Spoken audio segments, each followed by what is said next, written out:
Buen día, ¿cómo están?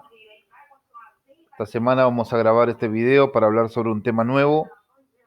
Vamos a hablar sobre flexibilidad y vamos a mandar una tarea sobre flexibilidad de los miembros inferiores, que fueron lo que estuvimos viendo la anatomía de esos miembros ya.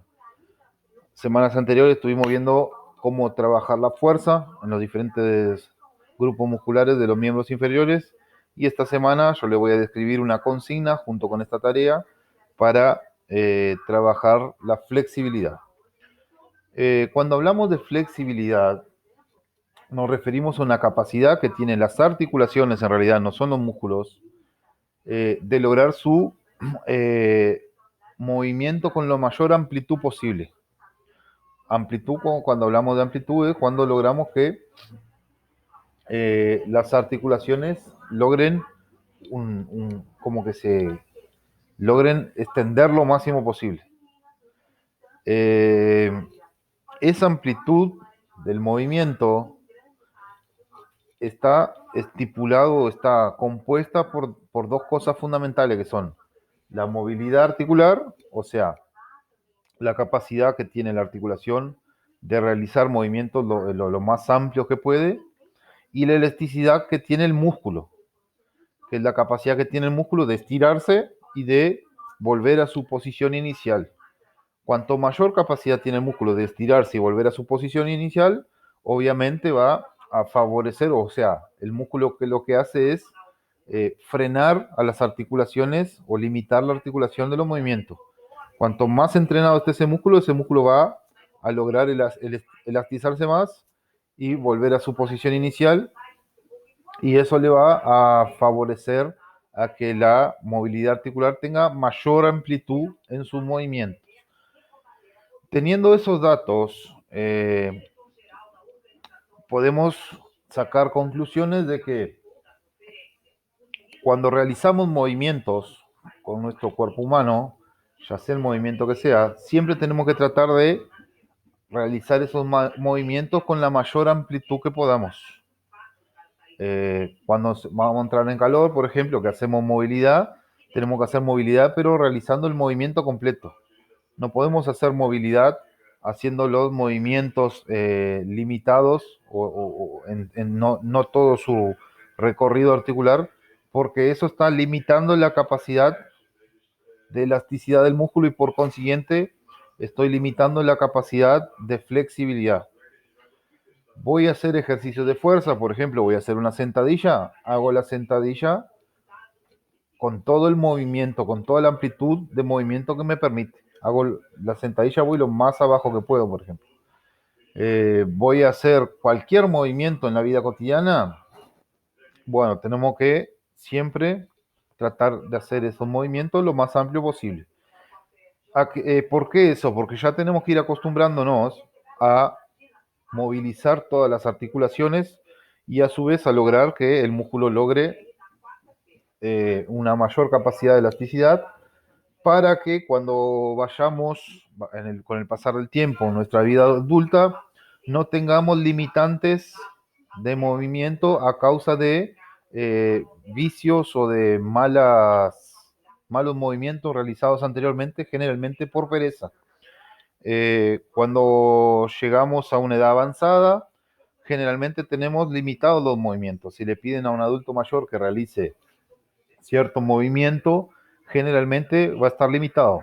¿A qué se debe eso? A que por no utilizar o por no trabajar el músculo durante toda la vida con esa amplitud, que la articulación tenga esa amplitud de movimiento, los músculos se van acortando y las articulaciones quedan frenadas por los músculos, y no permite eso realizar el movimiento completo. Entonces después en la vida cotidiana vamos a realizar acciones eh, normales, como por ejemplo atarnos los cordones, como por ejemplo rascarnos atrás de la nuca, y estamos limitados porque los músculos se acortan debido a esa mala cultura del ejercicio que tenemos, y no nos permiten hacer esos movimientos.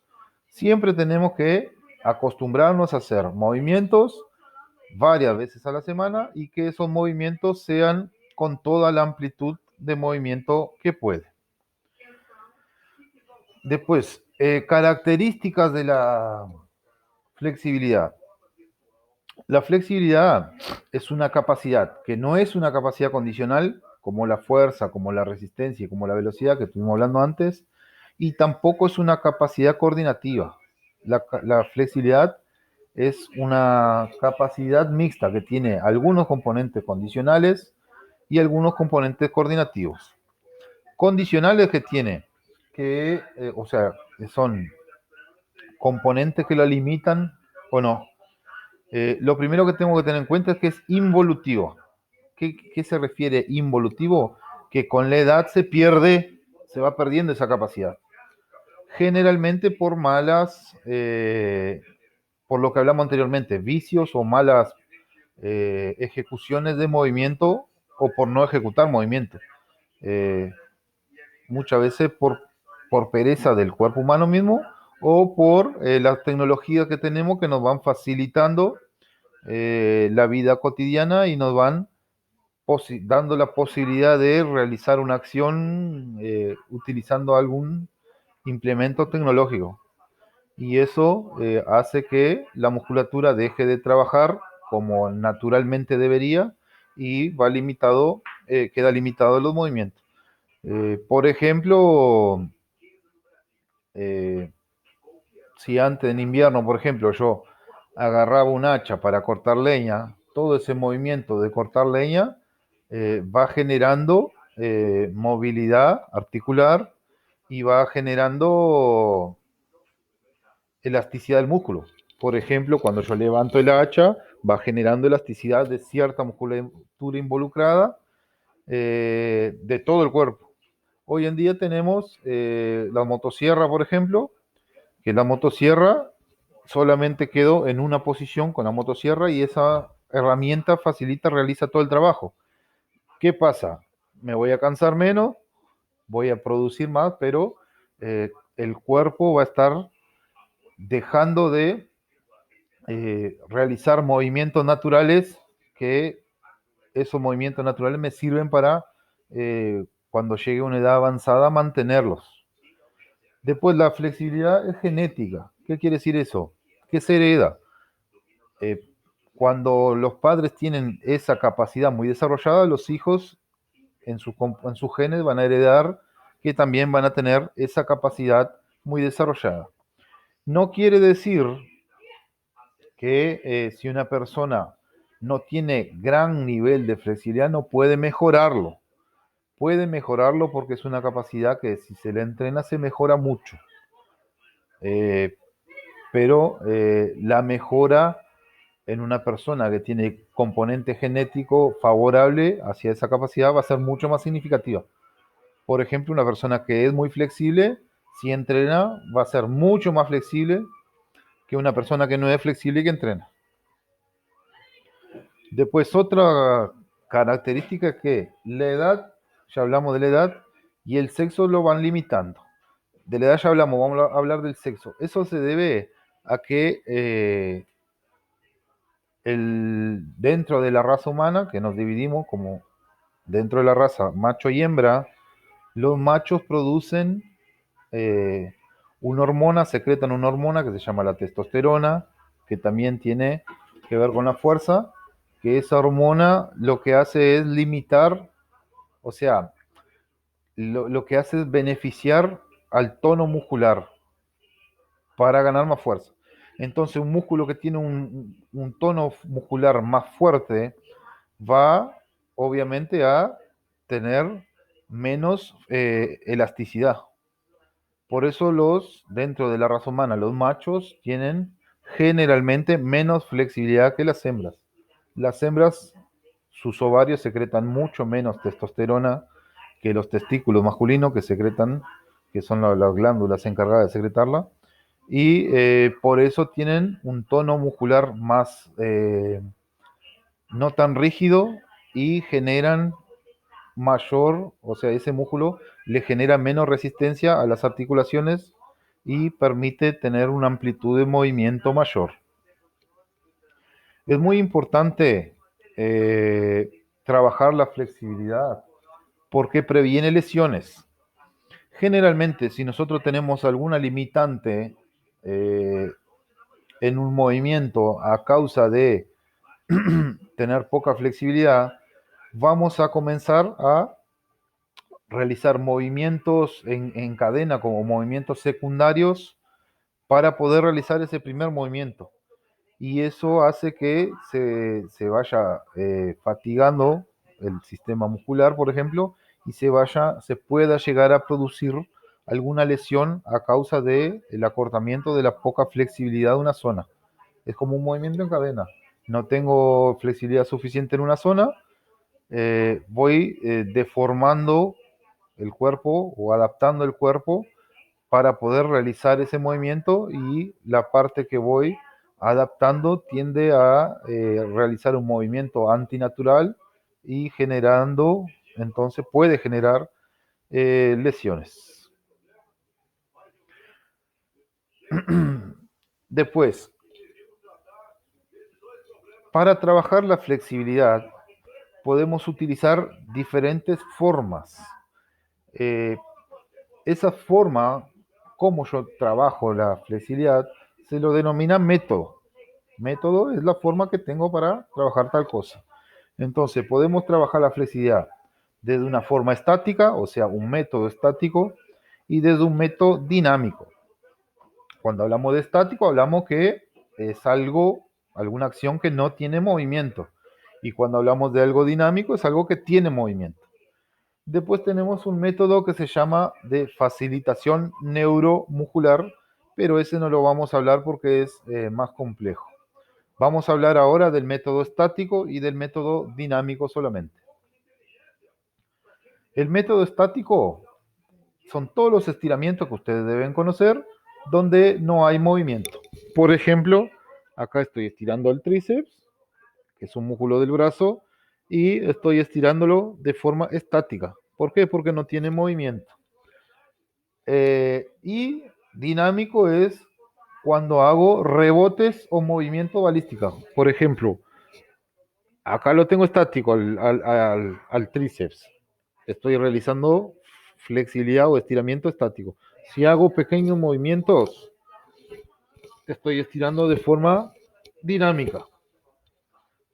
Cada uno de esos métodos tiene diferentes beneficios, que ahora dentro de un rato lo vamos a hablar. El método estático puede ser activo o pasivo. Pasivo es cuando yo utilizo la fuerza del cuerpo mismo o una fuerza externa o la gravedad para realizar el estiramiento. Por ejemplo, si me siento, estiro la rodilla, flexiono la cadera y me agarro con la mano de la punta del pie, voy a estar estirando los músculos posteriores de la pierna, del muslo, perdón, que serían los isquiotibiales, y voy a estar utilizando el método estático de forma pasiva. ¿Por qué? Porque estoy utilizando la fuerza de la gravedad, o sea, el peso del tronco cuando lo flexiono la cadera hacia adelante va a hacer que esa fuerza que se genera realice un estiramiento de la parte posterior del muslo. También puedo sentarme con las dos piernas, por ejemplo, estirada, con la rodilla estirada, una extensión completa, con la cadera flexionada y otra persona de la zona dorsal empuja. ¿Qué estoy haciendo ahí? Estoy utilizando una fuerza externa para lograr flexibilizar los músculos posteriores del muslo, o sea, que son los isquiotibiales. Estoy utilizando, por lo tanto, el método activo de forma, el método estático de forma pasiva. Otra forma, por ejemplo, me puedo parar con los dos pies juntos, un poquitito separados, eh, con las rodillas extendidas, con la cadera flexionada y hacer que el peso del tronco que va a quedar la cadera flexionada, esa gravedad del peso del tronco va a generar una resistencia, o sea, va a hacer que mi músculo de la parte posterior del muslo logren estirarse. Eh, Después, ese es el método pasivo. Después, el método activo es un método que no se utiliza mucho, que no genera grandes manifestaciones de flexibilidad, pero que puede utilizarse sobre todo en la recuperación de lesiones y en otros momentos. Ese método consiste en contraer un músculo, por ejemplo, si yo quiero estirar los isquiotibiales, contraer el músculo antagonista, el contrario, que sería el cuádriceps. Hacer que el cuádriceps se contraiga, se apriete, y eso va a hacer que el músculo opuesto se estire. Si, siempre que yo hago que un músculo se apriete, se contraiga, el otro se va a estirar. Ese sería el método estático de forma activa. Después el método dinámico pueden ser los mismos ejercicios, pero generarle movimientos balísticos, que serían movimientos de rebotes, por ejemplo. O puedo, por ejemplo, realizar un estiramiento, llegar a un lugar, no con toda la amplitud de movimiento, volver a la posición inicial, ir un poquito más lejos, volver, ir un poquito más lejos, volver. Todos esos movimientos son del método dinámico. ¿A qué se debe la molestia que generalmente tenemos cuando trabajamos la flexibilidad? Vieron que se siente como que el músculo siente un dolor. ¿Cuánto dolor tengo que tener yo para trabajar esa flexibilidad? Esas son preguntas que siempre se hacen. En realidad, ese dolor eh, se causa por lo que causa es el sistema nervioso, que le da información a nuestro cuerpo, o que capta información y le pasa el cerebro de cuánto se puede estirar un músculo o no. Eh, Entre donde termina el músculo y empieza el tendón, hay unas zonas, unos terminales nerviosos que se llaman usos neuromusculares, que son los que mandan la información del cerebro y captan información al momento de que se realiza la flexibilidad.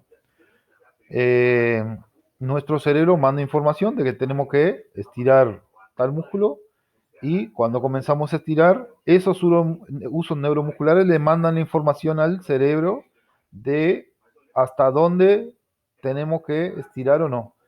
¿Cuánto dolor puedo soportar o cuánto dolor tengo que causar cuando realizo estiramiento? Siempre se dice que no deben ser estiramientos que realicen mucho dolor. Tiene que ser algo soportable. ¿Por qué? Porque si no estamos limitando nuestra capacidad de generar esa amplitud en la articulación, y podemos tener alguna lesión relacionada por aumentar demasiado la amplitud de la articulación y la elasticidad del músculo sin tener el entrenamiento necesario para poder hacerlo. ¿Qué tengo que tener en cuenta siempre cuando voy a hacer sesiones de estiramiento, de flexibilidad? Esto es importante porque generalmente cuando nos ponemos a hablar con gente, eh, sobre todo con gente que no tiene conocimiento científico sobre el tema, vieron que cuando hablamos de flexibilidad, todo el mundo siempre dice, hay que estirar antes y después del ejercicio, hay que estirar antes y después del ejercicio. Eso en realidad se debe a una, una reproducción, o alguien que reproduce algo de cultura anterior, que va escuchando y repitiendo. Si yo escucho que fulano, de que mi abuelo dijo hay que estirar antes y después, mi padre lo escuchó a mi abuelo siempre decir lo mismo y va a decirme a mí, hay que estirar antes y después. Y yo voy a escucharlo a mi padre, que siempre me dijo lo mismo, y voy a decirle a los demás, hay que estirar antes y después. En realidad, científicamente no hay que estirar siempre antes y después de los ejercicios. Eh, ¿A qué se debe a eso? Siempre tengo que analizar el estiramiento según la actividad que voy a realizar. Por ejemplo, si yo voy a entrar en calor, está comprobado que el estiramiento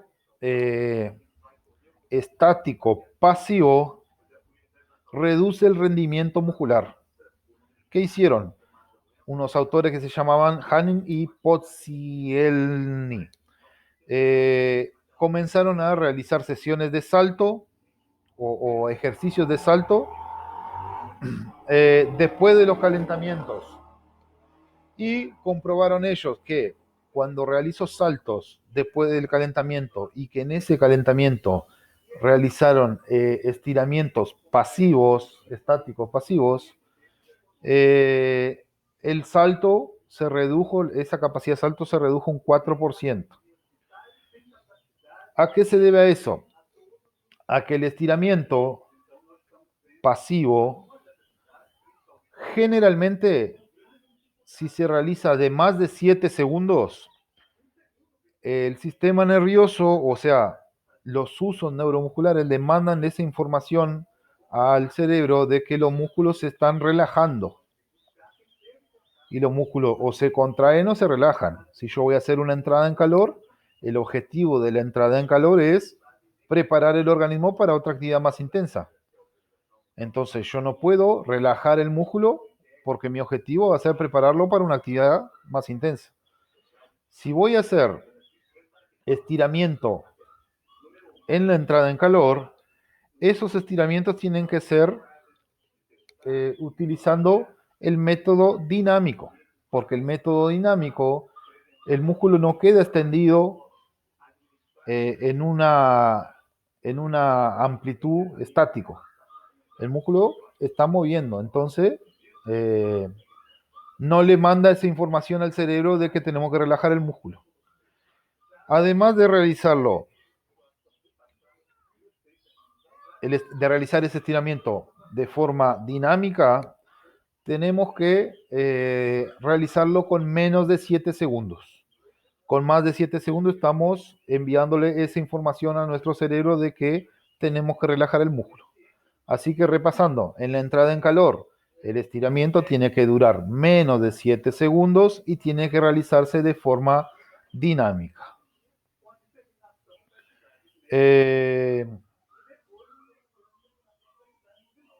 Después, siempre que realizo el estiramiento, tengo que variar los ejercicios. Vieron que un mismo músculo se puede estirar de diferentes formas.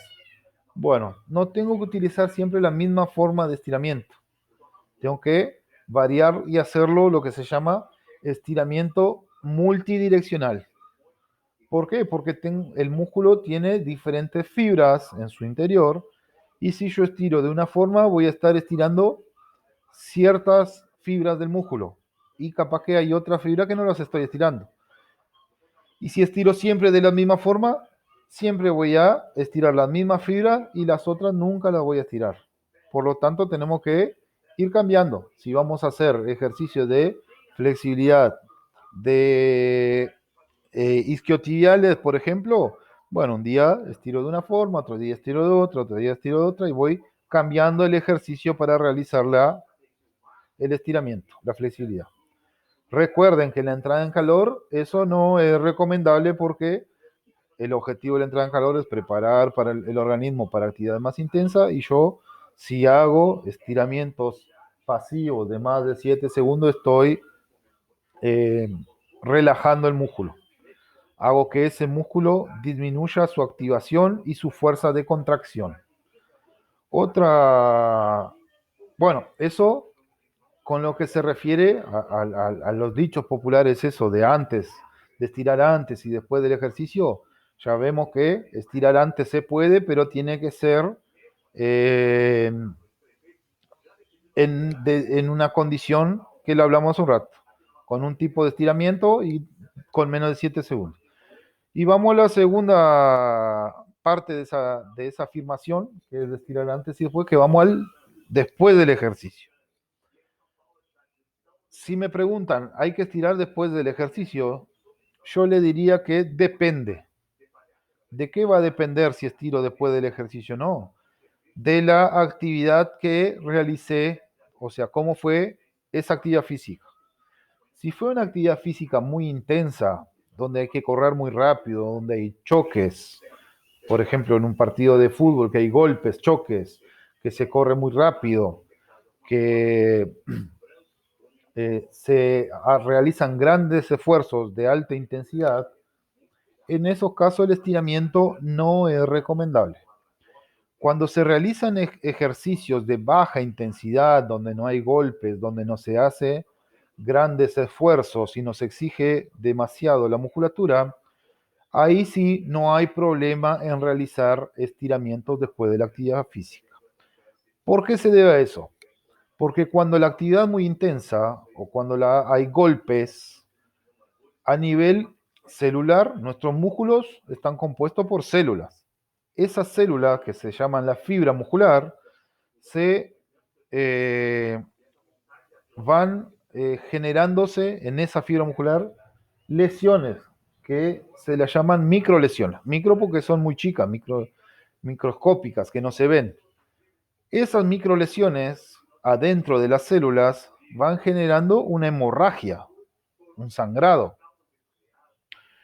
Y siempre que tenemos un sangrado, pónganse a pensar en cualquier parte del cuerpo, lo que tratamos de hacer es eliminar ese sangrado. Y está comprobado que si nosotros tenemos una lesión, estiramos el músculo, vamos a aumentar la gravedad de la lesión. O sea, vamos a tener mayor sangrado. Y eso, en vez de ser positivo para el músculo, va a ser negativo, porque el músculo va a demorar mucho más tiempo en recuperar esa lesión. Imagínense un músculo que tiene varias lesiones micro lesiones que no se ven, y yo voy y realizo una sesión de estiramiento después, aumentando esa micro lesión, voy a tener varias micro lesiones más grandes de las que ya tenía. Entonces, ¿hago estiramiento después de la actividad física? Depende. ¿Qué tipo de actividad física? Repaso, si fue actividad física intensa, no lo hago. Si fue actividad física con poca intensidad, no hay problema en realizar el estiramiento. Y hablando de todo esto, se estarán preguntando, me imagino, ¿cómo hago para mejorar la flexibilidad entonces? Siendo que el entrenamiento de esa capacidad o no está limitada por el ejercicio físico. Yo lo que recomendaría es que se realicen sesiones, o sea, sesiones son, una sesión es un tiempo, una estructura de un entrenamiento, que se realice en entrenamiento de la flexibilidad donde se trabaje solamente esa capacidad, que no trabaje otra cosa en el día. Quiero mejorar mi flexibilidad, bueno, entreno solamente flexibilidad, no relacionada con otras actividades físicas. ¿Por qué? Porque voy a estar dedicándome solamente a eso, a mejorar eso, y no voy a estar corriendo riesgo de perjudicar el ejercicio físico o de perjudicar la recuperación de las lesiones. Es importante, también se puede estar preguntando, mejorar la flexibilidad del cuerpo. Sí, es muy importante. ¿Por qué? Porque la flexibilidad mejora los movimientos. Entonces, fíjense en un deporte donde una persona está limitado por sus movimientos, si tiene que realizar alguna acción técnica y está limitado por la flexibilidad, esa técnica no va a tener una resolución óptima por esa limitante. Y cuanto mejor, en cualquier deporte, cuanto mejor yo tenga adquirida la técnica, cuanto más acerque mi movimiento a la técnica ideal, voy a favorecer que voy al organismo porque voy a ahorrar energía. No voy a estar gastando energía en, eh, para realizar la técnica, voy a hacerlo de una manera natural y voy a poder producir y rendir mucho más en la actividad física. Bueno, espero que les haya quedado claro. Si alguno tiene alguna duda, me escribe por privado. Y les voy a adjuntar la consigna que va a ser realizar ejercicios de estiramiento para todos los grupos musculares de los miembros inferiores. Dos ejercicios de estiramiento para pantorrilla, dos para muslo, o sea, dos para cuádriceps, dos para isquiotibiales y dos para aductores. De esos dos tiene que ser uno pasivo, uno estático y uno dinámico. Así que les dejo la tarea. Hasta el viernes 25 tienen para realizarla. Que pasen bien. Saludos.